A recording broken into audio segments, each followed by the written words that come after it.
प्रिय विद्यार्थियों, पीएसपी महाविद्यालय के परिवार में आप सभी का हार्दिक अभिनंदन। जैसा कि हम पढ़ रहे थे, तृतीय वर्ष हिंदी साहित्य के प्रथम प्रश्न पत्र में सुदामा चरित एक खंड काव्य संकलित है। सुदामा चरित को लेके अपन ने पहले भी कुछ बातचीत की है। पूर्व के वीडियो अगर नहीं देखें तो आप पूर्व के वीडियो जरूर देखिएगा। आज सुदामा चरित के जो दोहे हैं उन पे अपन बात कर रहे हैं। जो पद्यांश इन्होंने दे रखे हैं, क्रमशः हर वीडियो में 5-5 पद्यांशों की मैं आपको व्याख्या बता रहा हूं, तो आज के सेशन में भी इनके 5 पद्यांश की व्याख्या अपन समझेंगे। सुदामा चरित जो है ये शीर्षक नाम से ही स्पष्ट है। सुदामा के चरित्र को यहाँ पर विश्लेषण और विस्तार के साथ रखा गया है कि सुदामा जी का चरित्र कैसा था। श्री कृष्ण और सुदामा जी के जो संबंध हैं वो जगजाहिर हैं।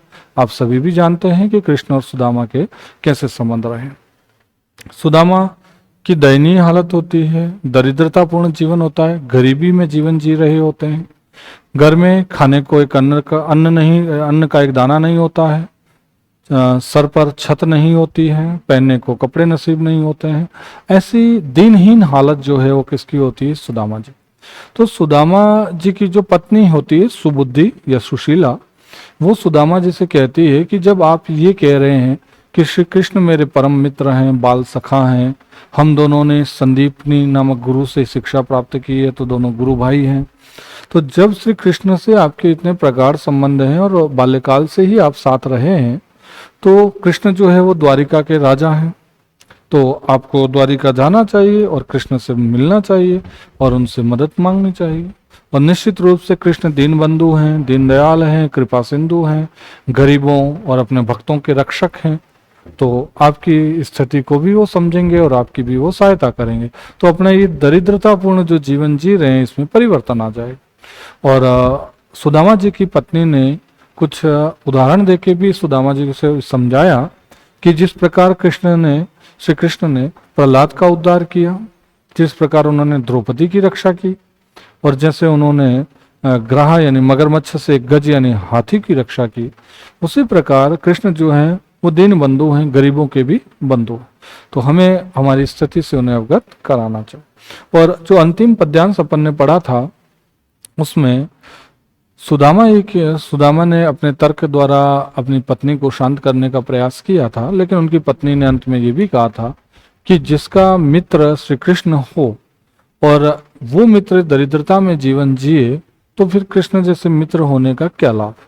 यानी सुदामा को कहा कि जब कृष्ण मित्र है तो आपको निश्चित रूप से उनसे भेंट करनी चाहिए, उनसे मिलना चाहिए, और नहीं मिले और ऐसे दिनहीन जीवन जीते रहे तो फिर आपकी कृष्ण से मित्रता का क्या मतलब हुआ। ऐसी मित्रता नहीं हुई कि संकट के समय मित्र साथ ना दे।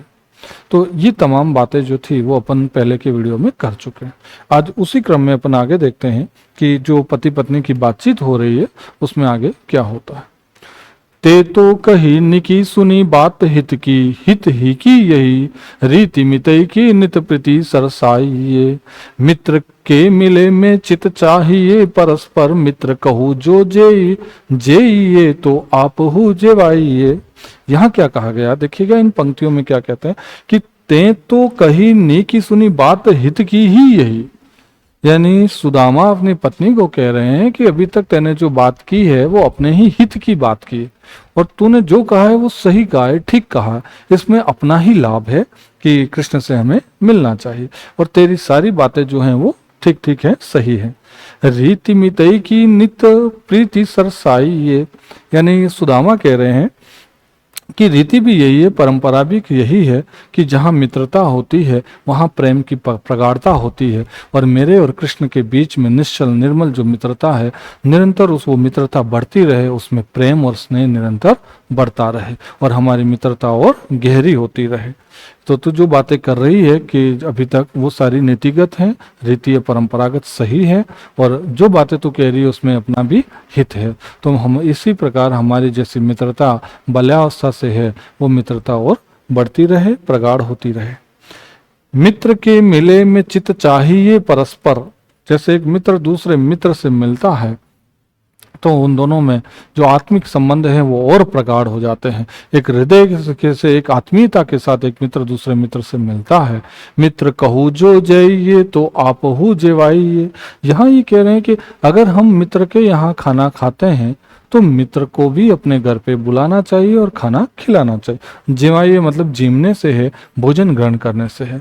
और अगर हमें मित्र अपने घर पे आमंत्रित करता है, भोजन कराता है, तो हमारा भी कर्तव्य है या दायित्व है कि उस मित्र को हम भी अपने घर पे आमंत्रित करें और उसे भोजन कराएं। तो एक अच्छे संबंधों की बात की जा रही है, मधुर संबंधों की बात की जा रही है, एक निश्चल मित्रता की बात की जा रही है, एक निस्वार्थ मित्रता की बात की जा रही है। तो सही अर्थों में जो ऐसा व्यवहार करते हैं वही सच्चे मित्र कहलाते हैं।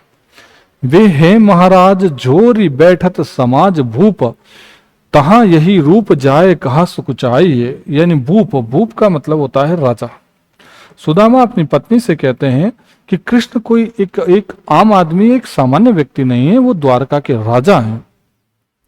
और वो जहां बैठते हैं वो विभिन्न राजाओं के बीच में बैठते हैं, वो महाराज हैं और बाकी सब राजा जो हैं वो उन्हें घेरे रहते हैं। ऐसा व्यक्तित्व श्री कृष्ण का है। और मैं दीनहीन, गरीब, दरिद्र, मैं श्री कृष्ण जो राजाओं के बीच में बैठते हैं वहां जाके कैसे कहूं कि कृष्ण मेरे मित्र। यानी अपनी दरिद्रता, अपनी गरीबी के कारण संकोच या शर्म महसूस कौन कर रहे हैं? सुदामा। और वो इस प्रकार की बातें करके अपनी पत्नी को ये विश्वास दिलाना चाहते हैं कि मुझे श्री कृष्ण के पास नहीं जाना है।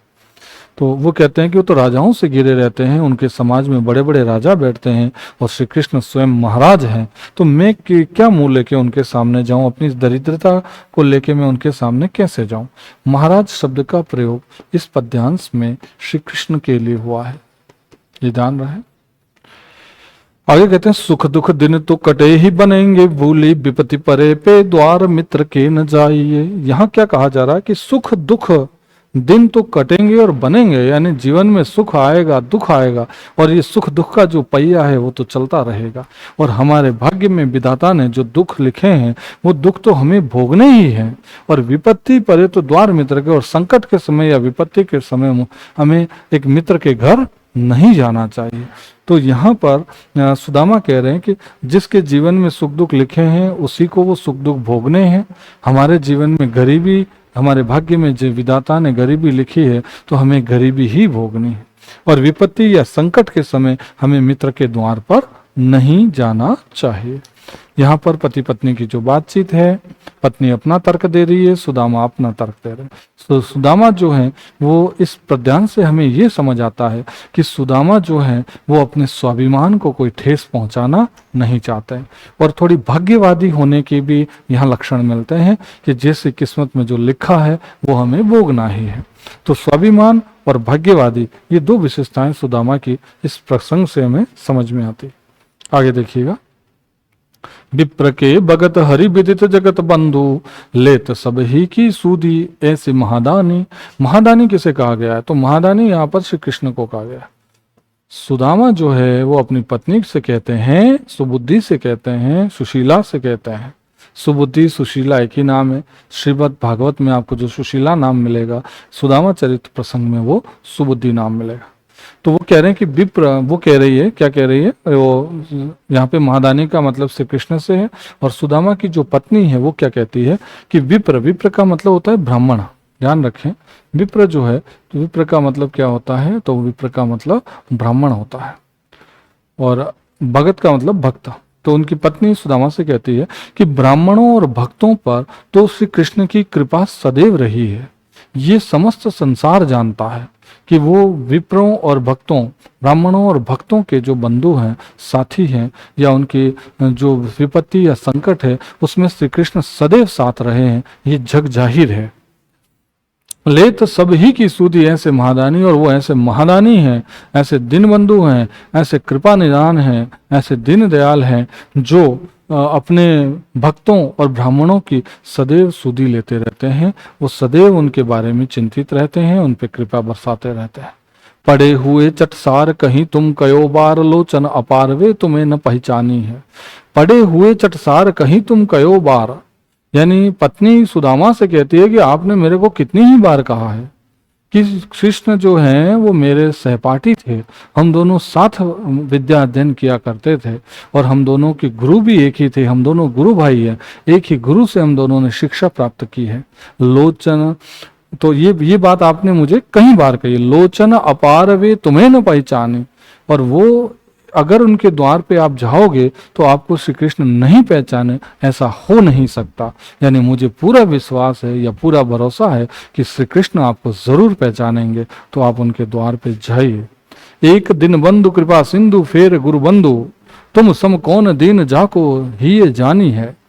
एक दीन बंधु कृपा सिंधु फिर गुरु एक, यानी दीन बंधु कृपा सिंधु जो है वो किसे कहा गया है, तो दीन बंधु और कृपा सिंधु जो है वो श्री कृष्ण को कहा गया है। ध्यान रखें क्या कहती है सुबुद्धि कि श्री कृष्ण जो हैं वो गरीबों के साथी हैं, कृपा के सागर हैं, कृपा निदान हैं। और एक ही गुरु से आप दोनों पढ़े हुए हैं। सुदामा और कृष्ण के गुरु संदीपनी गुरु थे, संदीपनी गुरु से दोनों शिक्षा प्राप्त हैं, तो तुम दोनों गुरु भाई हो। तुम सब कौन दीन जाको ही जानी है, तुम सम कौन, तुम्हारे समान गरीब व्यक्ति जो दीनहीन व्यक्ति, वो तो सदैव श्री कृष्ण के हृदय के समीप रहता है, वो अपने हिये से अपने हृदय से तुम्हें कभी दूर नहीं करेंगे। यानी कृष्ण के हृदय में आपका एक विशिष्ट स्थान होगा, ये बात मैं जानती हूँ। सुबुद्धि सुदामा को ये भरोसा दिला रही है कि तुम श्री कृष्ण के परम सखा हो, गुरु भाई हो, और तुम्हारा स्थान जो है वो उनके हृदय में निश्चित रूप से है, अतः तुम्हें जाना चाहिए। नाम लेत चौगुनी गए ते द्वार सो गुनी, देखत सहस्र गुनी प्रीति प्रभु वानी है। यहाँ वो कह रही है कि नाम लेने से श्री कृष्ण से श्री कृष्ण तुमसे 100 गुना प्रेम करते हैं, मात्र नाम जपने से वो तुमसे 4 गुना प्रेम करते हैं, तो जब तुम उनके द्वार पे जाओगे तो वो तुमसे 100 गुना प्रेम करेंगे। केवल श्री कृष्ण नाम स्मरण से कृष्ण और सुदामा के में 4 गुना प्रेम होता है। तो कृष्ण जब अपने द्वार पे तुम्हें देखेंगे तो वो आपसे 100 गुना वो प्रेम, चौगुना प्रेम जो है वो 100 गुने में तब्दील हो जाएगा। देखत सहस गुनी प्रीति प्रभु वानी है। और ये जैसे ही वो आपको देखेंगे तो आप पे अपने प्रेम, अपना स्नेह बरसाने लगेंगे। और ये बात मैं अच्छे से जानती हूँ कि कृष्ण जैसा व्यक्तित्व अगर आपका मित्र है तो वो आपको पहचानने से कभी इनकार नहीं करेंगे।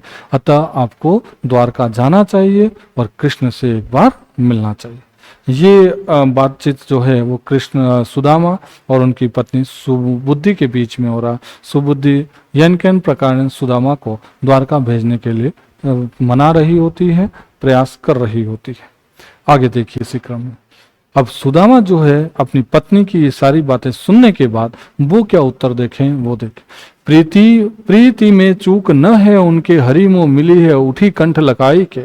द्वार गए कछु देह पे देह, वे द्वारिका नाथ जो है सब लायक है। प्रीति का मतलब प्रेम। सुदामा अपनी पत्नी से कहते हैं कि कृष्ण मेरे से प्रेम करते हैं, इसमें कोई शंका नहीं है, कोई संशय नहीं है। और जैसे ही मैं उनके द्वार पे जाऊंगा, उनसे मिलूंगा, तो वो मुझे अपने गले लगा लेंगे, ये भी तय है, इसमें भी किसी प्रकार का मुझे शंका या संशय नहीं है। द्वार गए कछु दे, और मैं उनके द्वार पे जाऊंगा तो वो मुझे कुछ न कुछ जरूर देंगे, ये भी मुझे पूरा विश्वास है। द्वारिका नाथ जो सब लायक है, और उनके वो द्वारिका नाथ हैं, द्वारिका के राजा हैं, और वो मुझे खाली हाथ नहीं लौटाएंगे। या विधि बीती गए पन द्वे, अब तो पहुंचे वृद्धापना आई के। या बीती बीती गए पंदोए, यहाँ वो कहते हैं, कौन कह रहा होता है, सुदामा कह रहे होते हैं कि बाल्यावस्था और युवा अवस्था, ये 2 अवस्थाएं तो गरीबी में ही गुजर गई। यानी ये 2 अवस्थाएं तो हमने दरिद्रता में ही गुजार दी है। अब हमारे क्या है, बुढ़ापा है। वृद्धापन का मतलब होता है बुढ़ापा। अब बुढ़ापा है और बुढ़ापे में मैं उनका आभारी नहीं बनना चाहता, उनका आभार नहीं लेना चाहता। बीती यानी बाल्यावस्था और युवावस्था, दोनों अवस्थाएं गरीबी दरिद्रता में बीती है, और अब तो बुढ़ापा आ गया है। जीवन के तो है जाके लिए हरि सो, अब हो कनावड़ो जाई के। जीवन के तो है जाके लिए, अब जीवन बचा ही कितना है, और बुढ़ापे में मैं अब जाके हरि यानी श्री कृष्ण से अब मैं कनावड़ो का मतलब होता है आभार। अब मैं श्री कृष्ण का आभारी या नहीं बनना चाहता हूं, यानी उनका आभार लेना नहीं चाहता। तो सुदामा इस पद्यांश में अपनी पत्नी को जवाब देते हैं कि कृष्ण मुझसे प्रेम करते हैं, इसमें कोई शंका नहीं है, और जब मैं उनके द्वार पे जाऊंगा वो मुझे गले लगा लेंगे, ये भी सत्य है, इस बात का मुझे पूरा भरोसा है, और कुछ न कुछ मुझे देंगे, खाली हाथ नहीं लौटाएंगे। ये द्वारिकानाथ की विशेषता रही है। और अभी तक का मेरा जो बाल्यावस्था और युवावस्था तो मेरे गरीबी में, दरिद्रता में ही निकल गए। अब मेरे बुढ़ापा है, और मैं बुढ़ापे, अब मेरे जीवन में कितने दिन बचे हैं, तो इसलिए मैं अब कृष्ण का आभारी नहीं बनना चाहता हूँ, उनका आभार नहीं लेना चाहता हूँ। अब देखिएगा कि कृष्ण के आभारी बनने से सुदामा जो है वो मना कर रहे हैं। हुजे कनावड़ो 12,000 लो, जो ही तो दीन दयाल सो पाइए। अब क्या कहती है, अब सुबुद्धि यानी सुदामा की पत्नी सारी बातें सुनने के बाद सुदामा को फिर उत्तर दे रही होती है, और वो कहती है कि ऐसा अगर मित्र हो, कृष्ण भगवान जैसा अगर मित्र हो, यहाँ समझना आभार तो एक बार नहीं बल्कि 100 बार उनका आभार लेना चाहिए। क्या कह रही है, एक बार नहीं, कृष्ण जैसा अगर अपना मित्र है तो हमें 100 बार उनका आभार लेना चाहिए, उनका आभारी बनना चाहिए। जो हित दीन दयाल सो पाई, और जो हित वो हमारा करेंगे, जो हमारा उनका आभार अगर हम लेंगे तो हमारे जीवन का कल्याण हो जाएगा। तो हमें एक बार नहीं 100 बार जाना चाहिए उनके पास, क्योंकि वो तो हमारे हितैषी हैं। तीनों लोक के ठाकुर वो, तिनके दरबार न जात लजाइए। और श्री कृष्ण जो हैं वो तीनों लोकों के स्वामी हैं, तीनों लोकों के राजा हैं, और ऐसे तीनों लोकों के स्वामी के द्वार पे जाने में किसी भी प्रकार की शर्म या लज्जा नहीं आनी चाहिए, बल्कि हमें स्वाभिमान के साथ कहें या पूरे विश्वास के साथ ऐसे व्यक्ति से मिलने जरूर जाना चाहिए। किसी भी प्रकार की लोक लाज की वहां जरूरत नहीं है। मेरी कही जिए में धरी के पिए, भूली न और प्रसंग चलाइए। तो यहाँ पर सुबुद्धि फिर से सुदामा को समझा रही है कि मेरी ये सारी तमाम बातें जो हैं उनको अपने अपने हृदय में धारण करो। हे प्रिय, हे स्वामी, हे पतिदेव, आप मेरी इन बातों को अपने हृदय में धारण करें, और ये सारी बातें याद रखें, इन बातों को किसी भी स्थिति में भूले नहीं, और आप अन्य प्रसंग न चलाएं, मतलब आप इस प्रसंग से हटकर बात नहीं करें, बल्कि द्वारिका जाने की तैयारी करें। और के द्वार सो काज कहा पिए, द्वारिका नाथ के द्वारे सिधाइए। अब अंत में सुबुद्धि अंतिम पंक्तियों में फिर कह रही है कि आप लोगों के घर घर और द्वार द्वार पे भटकना बंद करें, सिर्फ एक ही द्वार पर जाके खड़े हो जाएं, और वो द्वार किसका है, श्री कृष्ण का, या श्री कृष्ण के दरबार के द्वार पे आप जाके खड़े हो जाएं। गांव में अन्य लोगों के द्वार दर दर भटकने की आपको आवश्यकता नहीं है। अब ये सारी बातें जो है वो उनकी जो पत्नी है वो उन्हें समझा रही होती सुदामा को कि ऐसे घर घर जाके भिक्षा मांगने से जीवन नहीं चलेगा। अगर भिक्षा मांगनी ही है तो श्री कृष्ण के दरबार में या उनके द्वार पे जाया जाए। अगर उनके द्वार पे खड़े हो जाएंगे तो अन्य द्वारों पर हमें जाने की आवश्यकता नहीं रही। द्वारिका जाहू जे आठऊ जाम यह जग तेरे, जो न कहो करिए बड़ो दुख जे जहां अपनी गति हेरे। द्वार खरे प्रभु के छरिया तय, भूपति जान न पावत मेरे। 5 सुपारी ते देखो बिचारी, ते भेंट को चारी न चारो चाउर मेरे। यहाँ पे अंत में क्या कह रहे हैं, तो अंत में सुदामा जो है वो वापस किसको समझा रहे होते हैं, अपनी पत्नी को, और क्या कहते हैं कि तुम बार बार एक ही रट लगाए रहती हो, 8 पहर तुम्हारे रात दिन बस एक ही बात दिमाग में बैठी है, द्वारिका जाओ द्वारिका जाओ। इस पे वो थोड़ा सा क्रोध में आ जाते हैं सुदामा कि बार बार ये एक ही बात क्यों लगा रखी है। जो न कहो करिए बड़ो दुख, अगर मैं जाने से मना कर देता हूँ तो तुझे दुख पहुँचता है। जय कहाँ अपनी गति हेरी, तुझे ठेस पहुँचती है जब मैं जाने के लिए वहाँ मना करता हूँ। द्वार खरे प्रभु के छरिया तय, भूपति जान न पावत ने। जब उनके द्वार पे सब राजे महाराजाएं जाके खड़े रहते हैं, और ऐसे राजा महाराजाओं के बीच में मैं दरिद्र ब्राह्मण जाके कैसे खड़ा हो सकता हूँ। और ये राजाओं के बीच में एक दरिद्र ब्राह्मण का जाके खड़ा होना शोभा नहीं देता है, क्योंकि अगर अपने मित्र को मिलने में जाऊं तो यहाँ पर कहा गया है कि मुझे भी कुछ न कुछ साथ में उनके लिए भेंट ले जानी है। देखिए, ये हमारे अतीत की परंपरा के यथार्थ का उद्घाटन किया जा रहा है कि तत्कालीन समय में जब कोई ब्राह्मण किसी राजा महाराजा के दरबार में उनसे मिलने जाता था तो वो साथ में उपहार स्वरूप क्या ले जाता था, तो अपने साथ में 5 तो सुपारी ले जाता था, 5 सुपारी और 4 चावल के दाने, 4 चावल के दाने, ये भेंट स्वरूप राजा के लिए ले जाता था। तो सुदामा इसी यथार्थ का उद्घाटन कर रहे हैं कि परंपरागत आप देखें तो मैं जब राजा के दरबार में जा रहा हूं तो मुझे कम से कम 5 सुपारी और 4 चावल तो साथ में लेके जाने पड़ेंगे। और तू सोच कि अपने घर में तो 5 सुपारी भी नहीं है और 4 चावल भी नहीं है। अब मैं इस उपहार के बिना कैसे उनके दरबार में जा सकता हूं? तो मेरा उनके दरबार में जाना उचित नहीं है।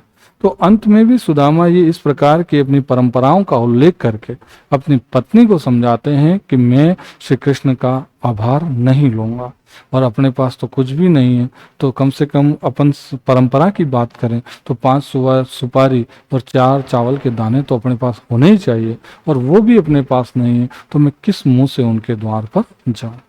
तो ये बातचीत जो है वो सुदामा और उनकी पत्नी सुबुद्धि के बीच में चल रही होती है। दोनों अपने अपने तर्क दे रहे होते हैं, अपने अपने व्यवहार के अनुसार बातचीत कर रहे होते हैं। सुदामा किसी भी स्थिति में अपना स्वाभिमान को जिंदा रखना चाहता है। यहाँ इतने तक पढ़ने से हमें ये तो समझ में आता है कि सुदामा जो थे वो स्वाभिमानी पुरुष थे और अपने स्वाभिमान को किसी भी परिस्थिति में ठेस पहुंचाना नहीं चाहते थे। ठीक है, तो फिलहाल आप यहाँ तक की बातें ध्यान रखिएगा। यहाँ से आगे 25वें पद्यांश की बात जो है वो अपन अगले वीडियो में करते हैं। धन्यवाद। बंद करने